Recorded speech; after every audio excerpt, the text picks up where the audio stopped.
Hello and welcome to CC online lectures. आज के lecture में हम बात करेंगे हेडलाइंस के बारे में। आपने खूब सुना होगा हेडलाइंस, इस शब्द से आप खूब परिचित हैं। अखबार खोलते हैं, शुरुआत हेडलाइन से होती है। टेलीविजन न्यूज़ की शुरुआत हेडलाइन से होती है। आप भले अपना ब्लॉग लिख रहे हो तब भी हेडलाइन ज़रूरी है। तो असल में हेडलाइन की अहमियत जर्नलिज्म की दुनिया में क्या है, आज बात इस पर होगी। ज़्यादा तवज्जो मैं प्रिंट मीडिया पर दूंगी।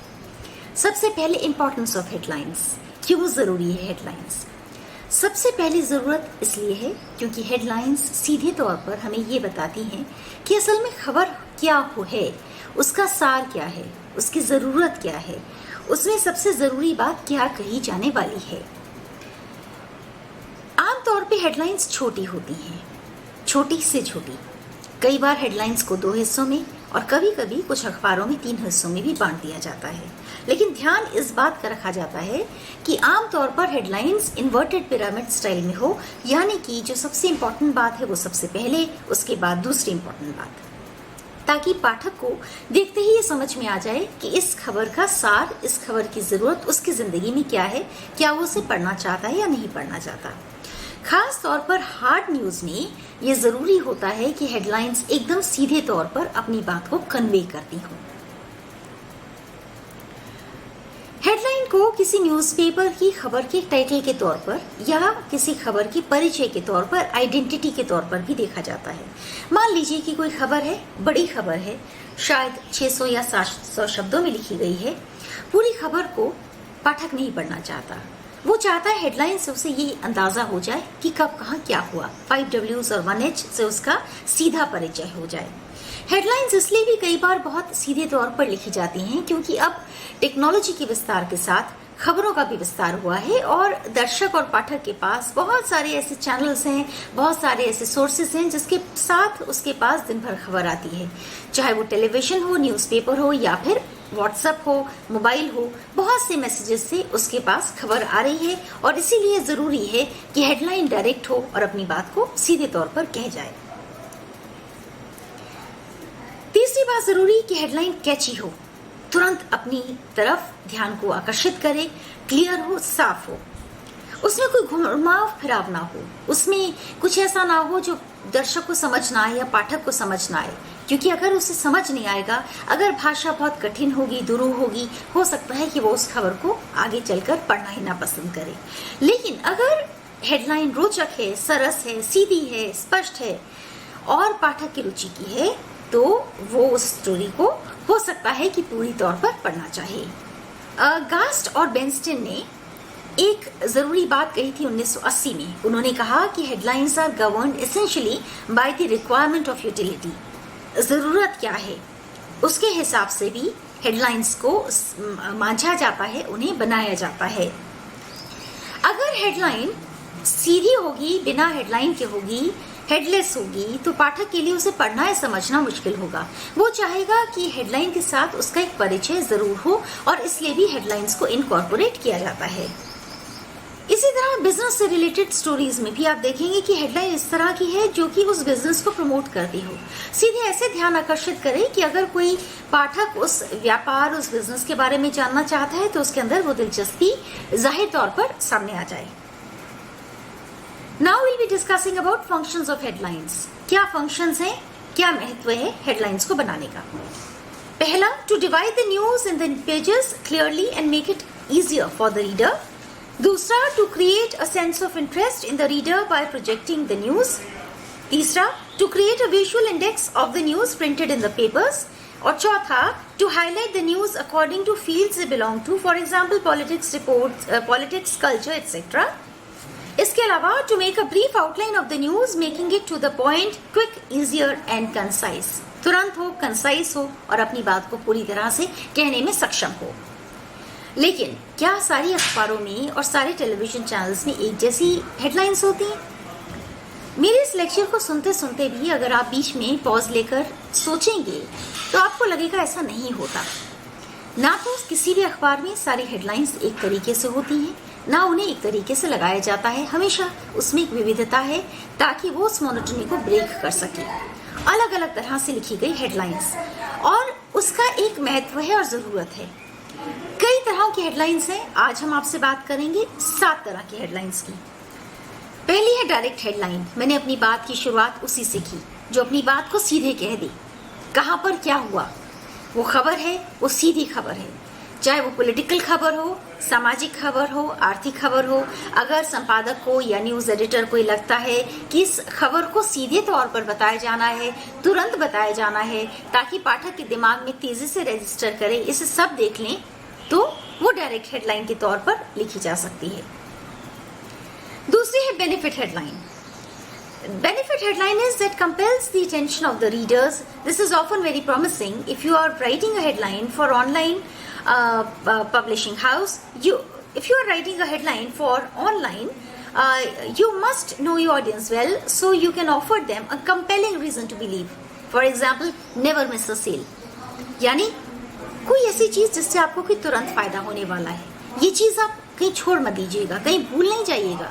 यहाँ पर सेल है, वहां पर डिस्काउंट है, वहां 50% की ऑफर चल रही है, मतलब ये इसमें कहीं आपका कोई बेनिफिट है। बेनिफिट हेडलाइंस भी कई बार बहुत लोकप्रियता के साथ पढ़ी जाती हैं। तीसरी है क्वेश्चन हेडलाइन। जैसा कि इसके नाम से सीधे पता लग रहा है, वो सवाल के साथ अपनी हेडलाइन को रखती है। कोई बात है, कोई सवाल है जिस पर पाठक हो सकता है सोचना चाहे, ऐसा क्यों हुआ, क्या वजह है कि बहुत सारे लोग आज उस तरफ जा रहे हैं, क्या वजह है कि इस सड़क में लोग नहीं जाते, क्या वजह है कि इस दिन बहुत से लोग हड़ताल पर बैठ गए, क्या वजह है कि आज बहुत से लोग एक जगह पर इकट्ठे जमा हुए। अब आपने एक सवाल छोड़ दिया है, सवाल का जवाब क्या है? जवाब तो आपने हेडलाइन में नहीं दिया, तो इसका मतलब आपने पाठक से कहा अगर आप इसका जवाब जानना चाहते हैं तो आपको क्या करना होगा, आपको इस पूरी स्टोरी को पढ़ना होगा। इसलिए मैं चाहूंगी आप जरा एक बार इस लेक्चर के बाद कुछ अखबारों को पलटिए और देखिए कितनी अलग अलग तरह की हेडलाइंस दी जाती हैं, ताकि पाठकों को अखबार को पढ़ना रोचक भी लगे और दिलचस्प भी। अगली हेडलाइन है अटेंशन ग्रैबिंग हेडलाइन। नाम से समझ में आ रहा है, तुरंत ध्यान खींचने वाली। कुछ ऐसा कि आपको लगे अरे ये क्या हुआ, कब हुआ, कैसे हुआ, क्यों हुआ, हम तो जानना चाहते हैं। ये साधारण हेडलाइन नहीं है। अटेंशन ग्रैबिंग हेडलाइंस जो आमतौर पर एक्सक्लूसिव हेडलाइंस होती हैं। ऐसा नहीं है कि वही खबर सारे अखबारों के पास है और सबने एक ही तरह से उसको कर दिया। ये कोई एक्सक्लूसिव बात है, इसकी खबर शायद किसी जानकारी किसी पत्रकार के पास है, उसने उसके बारे में पढ़ा और उसने तुरंत उसमें से एक खबर बनाई और उसे कुछ इस रोचक तरीके से लिख दिया कि शायद हर उम्र का व्यक्ति या हर उम्र का कोई बच्चा भी उसे पढ़ना चाहे। कुछ हेडलाइंस होती हैं हाउ टू हेडलाइन। जैसे आप किताबों की दुकान में जाइए और आप किताब वाले से पूछिए ज्यादातर बिकने वाली आजकल कौन सी किताबें हैं, तो बताएंगे कि कुछ किताबें ऐसी हैं जो हाउ टू के सेगमेंट में आती हैं। How to make money, how to look beautiful, how to be slim, how to maintain yourself, how to manage time, मतलब ये चीज आप कैसे करें। ऐसी हेडलाइंस ये बताती हैं कि आपके पास कुछ सरल टिप्स दिए जाने वाले हैं। आपको अगर इसके बारे में कुछ करना है, आप इसे पढ़ लीजिए और आप इसके टिप्स को फॉलो कर लीजिए, आप तुरंत उस चीज को कर पाएंगे। इसी तरह लिस्ट हेडलाइन। लिस्ट हेडलाइन जरा उसका इलेबोरेट रूप है जिसमें वो लिस्ट बना देंगे, आपको लिस्ट भी दे देंगे साथ में कि अच्छा ये खबर है और इसके साथ इस तरह की लिस्टिंग है, ताकि पाठक जो बहुत ज्यादा पढ़ने का शौकीन ना भी हो तो भी एक सरसरी निगाह पर उसे देखे और अब सारी बात को समझ जाए। इसी तरह कुछ होती है न्यूज हेडलाइन। मतलब ये कि ये एक तरह की विशुद्ध तौर पर जर्नलिस्टिक हेडलाइन है। News headline is a journalistic headline that conveys authority and is straightforward without being plain. Journalism students earn 10,000 rupees a day. अब ये सीधी हेडलाइन है। इसी तरह एक और हेडलाइन है, यहाँ मैं चलते हुए उनका नाम दे रही हूँ, पर आप इसके बारे में चाहें तो थोड़ी रिसर्च करके समझ भी सकते हैं। मैं एक स्लाइड में इसका एक छोटा सा हिस्सा आपको दिखा रही हूँ। एक तो है फ्लश लेफ्ट हेडलाइन और इसी तरह है एक बैनर हेडलाइन। बैनर हेडलाइंस वो हेडलाइंस हैं जिसमें बड़े शब्दों में और बड़ी जगह को लेते हुए एक बात को कहा जाता है, उसमें ज्यादा उस बात को तवज्जो दी जाती है। Banner headlines are words printed in extra large letters across the top of the front page of the newspaper on extremely important stories. They are not used frequently but when they are used they have significant impact. किसी भी अखबार में सभी stories कभी भी banner headlines नहीं होती और हर रोज बैनर हेडलाइन हो ये भी जरूरी नहीं है। कभी कभार बैनर हेडलाइन होती है ताकि पाठक को अखबार को लेते ही ये समझ में आ जाए कि कोई खबर है जो कि बहुत इंपॉर्टेंट है और उसे खास इंपॉर्टेंस देते हुए अखबार ने उसके फॉन्ट साइज को बड़ा करते हुए एक बड़े आकार में छापने की कोशिश की है। इसी तरह इन्वर्टेड पिरामिड में कई हेडलाइंस लिखी जाती हैं और वो इसलिए लिखी जाती हैं क्योंकि खबर को भी आमतौर पे हेडलाइंस को की ही तरह इन्वर्टेड पिरामिड में लिखने की ट्रेडिशन रही है। यहाँ इस बात को मैं खास तौर पर आपको बताना चाहूंगी कि हार्ड स्टोरी और सॉफ्ट स्टोरी इनको दोनों को लिखने का तरीका बहुत अलग अलग होता है। हार्ड स्टोरी पूरी तरह से पिरामिड साइड स्टोरी पर काम करती है। सॉफ्ट स्टोरी में अलग अलग विधाएं हो सकती हैं, वो क्वेश्चन हेडलाइन हो सकती है, वो रिडल हेडलाइन हो सकती है, वो किसी सवाल के साथ शुरू हो सकती है, किसी इडियम के साथ, किसी मुहावरे के साथ शुरू हो सकती है, किसी हैरानी की बात या किसी कहानी के साथ भी शुरू हो सकती है। लेकिन जो हार्ड कोर जर्नलिज्म की हार्ड स्टोरीज होती हैं वो आमतौर पर डायरेक्ट होती हैं, सीधे होती हैं और अपनी बात को कहने की में इस बात का ध्यान रखती हैं कि बात में कोई भी किसी भी तरह की कोई कंफ्यूजन ना हो। अभी हमने हेडलाइंस की बात की, अब ये कि हेडलाइंस को लिखा कैसे जाए। देखिए, जिस तरह से खबर को लिखना एक बहुत ही स्किल का काम है, उसी तरह से हेडलाइंस को लिखना भी बहुत स्किल का काम है। कई बार एक मामूली खबर को एक नया रूप एक हेडलाइन दे देती है और कई बार बहुत अच्छी खबर सिर्फ एक बहुत ही कमजोर हेडलाइन की वजह से और भी कमजोर पड़ जाती है। इसलिए हेडलाइन को लिखना सीखना जरूर चाहिए अगर आप जर्नलिज्म में जाना चाहते हैं तो हेडलाइन को लिखते हुए आप किन बातों का ध्यान रखेंगे? पहली बात, लंबाई कितनी हो, कितनी लंबी हेडलाइन आप देना चाहते हैं, आपके अखबार की पॉलिसी क्या है। दूसरी बात, खबर क्या है, कितनी जरूरी खबर है, उस खबर को हार्ड स्टोरी की तरह लिखा गया है, सॉफ्ट स्टोरी की तरह, फीचर स्टोरी की तरह, वो फीचर पेज में जाएगी, एडिटोरियल पेज में जाएगी, क्या वो एक न्यूज़ी स्टोरी है, क्या वो फ्रंट पेज में जाएगी, आप उसे कहाँ पर उसकी अलाइनमेंट होगी, उसके हिसाब से भी हेडलाइंस का निर्माण कई बार किया जाता है। इसलिए हेडलाइंस को लिखते समय न्यूज एंगल को जानना जरूरी है।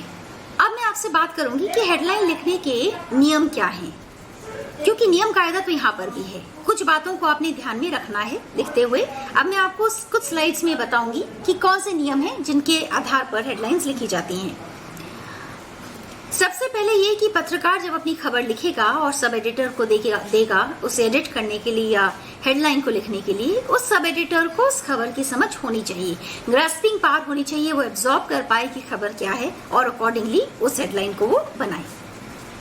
Headline should be written in such a manner that it is properly fitted into the space allotted to it. जितनी खबर के लिए जगह दी गई है, जितनी स्पेस है, उतनी ही हेडलाइन आनी चाहिए, ना उससे ज्यादा हो ना उससे कम हो।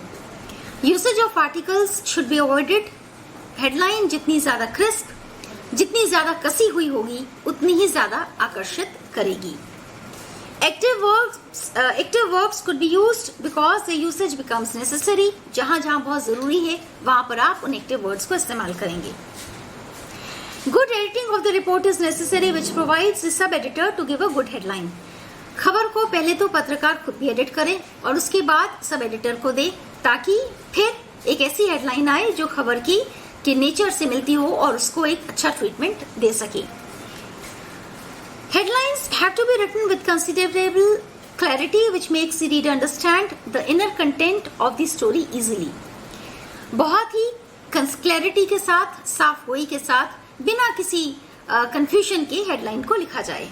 Small and simpler words should be used. Headline में कतई ऐसे शब्द ना हो जो आम पाठक को समझ ना आए, क्योंकि पाठक उसके लिए मोबाइल से उस शब्द को टेस्ट नहीं करेगा, उसके लिए उसके सिनोनिम्स को नहीं ढूंढेगा या वो डिक्शनरी को ढूंढने नहीं जाएगा। वो चाहेगा कि जो लिखा है उसको आसानी से समझ आ जाए, इसलिए आसान से आसान शब्दों का इस्तेमाल किया जाना चाहिए। इसी तरह हेडलाइंस में किसी शब्द को दोबारा से ना लिखा जाए, दोहराया ना जाए। पेज मेकअप के हिसाब से भी हेडलाइन लिखी जाए। अलग, हर स्टोरी का ट्रीटमेंट अलग होता है, हर स्टोरी की बात अलग होती है और उसको अलग अलग जगहों पे लगाया जाता है। इसलिए पेज मेकअप कैसा है उसके मुताबिक भी उस पेज को और अट्रैक्टिव बनाने के लिए हेडलाइन को बनाया जाए। Exclamation marks and question marks should be avoided as far as possible. कोशिश की जाती है कि हेडलाइन में क्वेश्चन मार्क ना हो या एक्सक्लेमेशन मार्क ना हो, वो सीधे अपनी बात कहती हो। इसी तरह फुल स्टॉप्स भी हेडलाइंस में अवॉइड किए जाते हैं। हेडलाइंस को बेहतर तरीके से समझने के लिए आप ये भी कोशिश करें कि आप अलग अलग अखबारों को, एक ही दिन की अलग अलग अखबारों को लीजिए और एक ही जैसी खबर को लीजिए और फिर उन सभी की हेडलाइंस को कंपेयर कीजिए और उन्हें एनालाइज करिए। उसके बाद टेलीविजन चैनल्स में भी उसी तरह की खबर की हेडलाइंस को देखिए, उसी तरह ऑनलाइन मीडिया में देखिए, अलग अलग भाषाओं की हेडलाइंस को देखिए। इससे आप देखेंगे कि 2-3 दिन के अंदर आपको ये महसूस होने लगेगा कि आपने हेडलाइंस के एक नए संसार को समझ लिया है। इसी के अलावा हेडलाइंस को लिखते हुए प्रैक्टिस की जानी बहुत जरूरी है। हार्ड स्टोरी की हेडलाइन कैसे लिखी जाती है, सॉफ्ट स्टोरीज की कैसे, फीचर स्टोरी में हेडलाइंस को लिखते हुए किन बातों को ध्यान में रखा जाता है, ये भी आपको जरूर देखना चाहिए। असल में हेडलाइन किसी भी स्टोरी की जान है, उसका परिचय है, उसकी आइडेंटिटी है, उसको ताकत देती हैं, उसमें उसकी जानकारी में उसके पाठक वर्ग में इजाफा देती हैं और जाहिर तौर पर हर संपादक ये चाहता है कि उसके अखबार को ज्यादा से ज्यादा लोग पढ़ें। जरा कल्पना कीजिए, अगर किसी अखबार में सभी हेडलाइंस एक ही टोन में होंगी तो कौन उसे पढ़ेगा। इसलिए विविधता, बहुत ज्यादा वैरायटी, बहुत अलग अलग तरह का इनोवेशन, अलग तरीके से लिखी गई हेडलाइन, रोचक हेडलाइंस, समय के साथ बदलती हुई हेडलाइंस और इनोवेटिव हेडलाइंस की बहुत जरूरत होती है। कई बार हेडलाइंस के साथ सब हेडलाइंस भी जाती हैं, एक बड़ी हेडलाइन उसका एक छोटा सा हिस्सा, वो इसलिए ताकि पाठक दोनों में अलग अलग तरह की जानकारियों को ले सके। लेकिन ये भी जरूरी है कि आप ये ना समझ लें जो आपने लिखा वो अंतिम सत्य है, अंतिम वाक्य है। आप औरों को भी तो देखिए, और हेडलाइंस जो लिखी जा रही हैं उनमें किस तरह के प्रयोग किए गए। पिछले इतने सालों की हमारी पत्रकारिता के इतिहास में रोचक बात यह भी है कि भारत में प्रिंट मीडिया की शुरुआत से लेकर अब तक अखबारों की टेक्नोलॉजी में जितना बदलाव आया है उतना ही ज्यादा बदलाव हेडलाइंस को लिखने के तरीके में भी आया है। हेडलाइंस में हमने प्रयोगों के जिस दौर को देखा है वो आगे और बढ़ रही है। ऑनलाइन मीडिया के आने के साथ हेडलाइंस ने एक और नए रूप को, नए कलेवर को अपना लिया है। ऑनलाइन मीडिया में क्योंकि स्पेस के कॉन्स्ट्रेंट्स उस तरह से नहीं होते, जगह काफी होती है और स्टोरीज को कई हिस्सों में डिवाइड करने की सुविधा भी होती है, तो वो हेडलाइंस को अलग तरीके से लिखते हैं। मुझे उम्मीद है आज का लेक्चर आपको पसंद आया होगा और मैं ये भी उम्मीद करती हूँ कि आप हेडलाइंस के संसार को और समझने के लिए अपनी तरफ से कोशिश जरूर करेंगे कि अलग अलग समाचार पत्रों, टेलीविजन चैनल्स और ऑनलाइन मीडिया के हेडलाइंस को, उनकी स्टोरीज को ध्यान से एनालाइज करते हुए खुद भी आप हेडलाइंस लिखने की कोशिश करेंगे। आप सभी को नमस्कार।